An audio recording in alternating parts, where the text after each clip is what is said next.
Nnamdi Kanu speaks from detention what his father taught him about Biafra and his heritage and why he will die a Biafra. My earliest memories of Biafra are the same as my earliest memories of my father. I can remember sitting next to him on a bed and I touched his arm.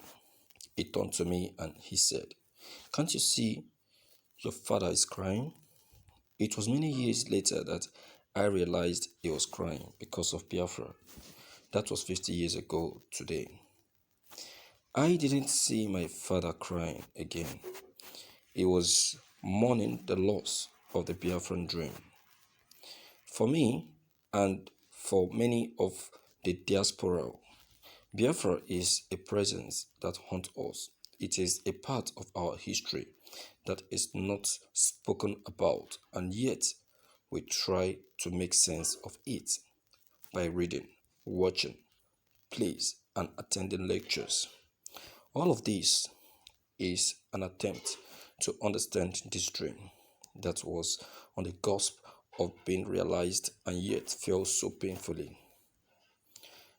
I was just born when the war began and was two when it ended. This was a civil war in Nigeria fought between the Nigerian government and the eastern region of Nigeria, predominantly the home of the Igbo people. The eastern region, in response to violence and massacres, as well as political, economic, cultural, and religious tensions, declared itself and state of Biafra on the 30th May 1967 and seceded from Nigeria. Nigeria was a creation of the British in 1914. It was established for colonial administrative convenience. It merged three separatist cultures into one. To the north were the Fulani and Hausa-speaking people, often nomadic, principally of the Muslim faith. To the west of the river Niger were the Yoruba, largely farmers, living under a rigid monarchical system, and Christians. To the east were the predominantly Igbo-speaking people, also Christians, but with a strain of Judaism and more Republican in their outlook. Nigeria is not, and never has been, a cohesive whole. However, in 1960, Nigeria was granted independence. Violence and coups ensued. In response to Biafran secession, the Nigerian government, backed by the former colonial master, countered with a brutal war. Millions of Biafrans died, most as a result of the deliberate government policy of starvation. From July 1967 to July 1970, Biafrans fought to free themselves from Nigerian oppression and from the lingering vestiges of poisonous colonialism. Biafra was starved into submission. Biafra was, and still is, a powerful vision of freedom and self-determination. Nnamdi Kanu, we miss you. We miss you, we miss you, miss you. We know that you will surely be free. Oh, even from detention, you are still speaking the language of Biafra. Even from detention, you are still passing the message to the Biafrans. The spirit of Biafran has always been with you. Only those with the spirit of Biafran that will always tell you the truth about Biafra, even when they are in pain. This is Nnamdi Kanu. Despite being in detention, he still speaks the language of Biafran. This is what he revealed to his lawyer. You will not believe it, but it is true. He is trying to make the lawyer to understand why he will remain a Biafran for life. No wonder, despite all the offers that was coming to him, Nnamdi Kanu still stood on his ground and never accepted those offers. He stood on his ground and said no to those offers. What a leader. Obasanjo testified it.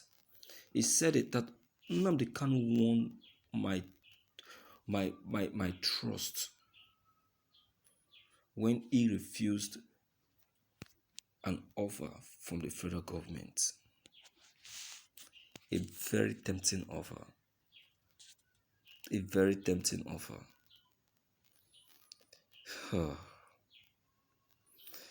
It's a pity anyway. But there is something I will always want the federal government to know. That no matter how difficult it may look like,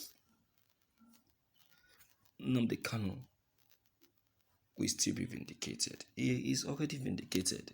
Can't you see the people? Can't you see the people that are already backing him up? That are already standing by him? Look at the people standing by him. Look at them. Look at them. Nothing will deny Nnamdi Kanu this very opportunity of being free at last. Nnamdi Kanu is not only going to be free, but Biafra will also be free. That long struggle, that main reason why Nnamdi Kanu left America to Kenya will be achieved. I'm telling you, will be achieved. And that is why I would like to make those who have been passing fake messages, fake prophecies about Nnamdi Kanu, that Nnamdi Kanu has already succeeded. He will live to witness the freedom of Biafra, the new republic, and he will be the first president of the Republic of Biafra. So that is just the message anyway. So my fellow viewers, even to me, it was so shocking when I saw this very broadcast. I don't know how you feel seeing Nnamdi Kanu spitting all of this out, even while in pains. I don't want you to say if it is true. It's true. Okay, let me hear from you anyway to know what you have to say about this very revelation from Mazi Nnamdi Kanu. Please don't forget to leave your comment behind. Click on the subscription buttons as well as the bell buttons to get updated each time we upload any new videos. Thank you.